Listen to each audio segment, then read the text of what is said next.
नकली शेर, अकबर बिरबल की मज़ेदार कहानी। बादशाह अकबर अपने पड़ोसी मुल्कों से अच्छी मित्रता रखते थे।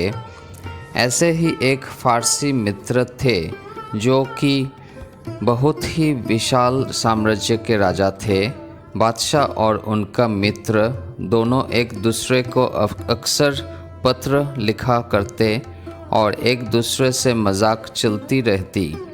बादशाह अकबर चुटकुले और शायरियाँ लिखकर भेजते और फ़ारसी का राजा उनको अक्सर तोहफे भेजा करता। एक दिन फ़ारसी के राजा ने एक ऐसा तोहफ़ा और पत्र भेजा जिसको देखकर बादशाह चौंक गए। तोहफे के अंदर से एक पिंजरा और एक पत्र निकला। पिंजरे के अंदर एक शेर था। बादशाह ने पत्र खोलकर देखा तो उसके अंदर लिखा था कि इस शेर को कैसे भी करके बाहर निकालना है और इस पिंजरे को खोलना भी नहीं है, और अगर ऐसा नहीं किया तो हम आपकी सल्तनत पर हमला करेंगे। बादशाह पत्र पढ़कर सोच में पड़ गए। बादशाह ने तुरंत सभा बुलाई और उस पिंजरे और पत्र को सभी के सामने पेश किया।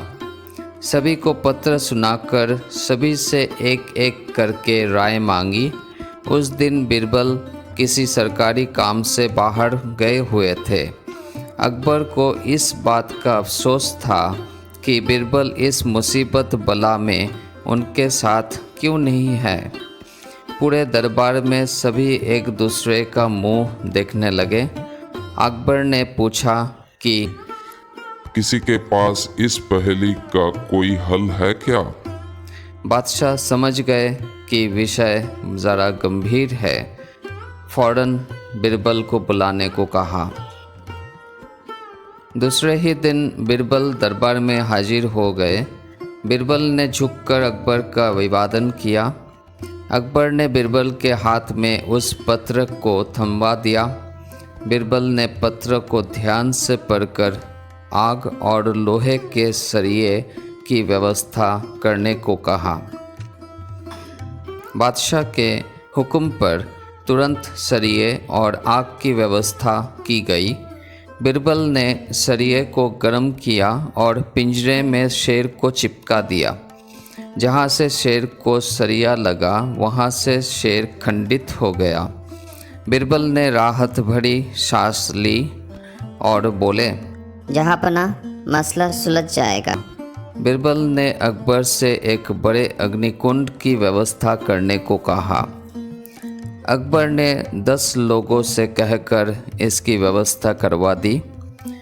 बिरबल के कहने पर उस पूरे पिंजरे को अग्निकुंड में रखवा दिया। बंद पिंजरे से पूरा शेर पिघलकर बाहर निकल गया। बिरबल की चतुराई पर बादशाह अति प्रसन्न हुए और पूछा कि बिरबल, तुमको कैसे पता चला कि इसके अंदर लाख का शेर है? भापना, इस पत्र ने साफ साफ लिख रखा है कि इस शेर को पिंजरे से निकालना है, वो भी बिना इसको खोले। तो इसका मतलब है कि ज़रूर शेर किसी धातु का नहीं है। हमने तो केवल देखने के लिए सरिया मंगाया था कि क्या वाकई शेर पिघलता है कि नहीं। हमने सही अंदाज़ा लगाया और शेर पिघल गया।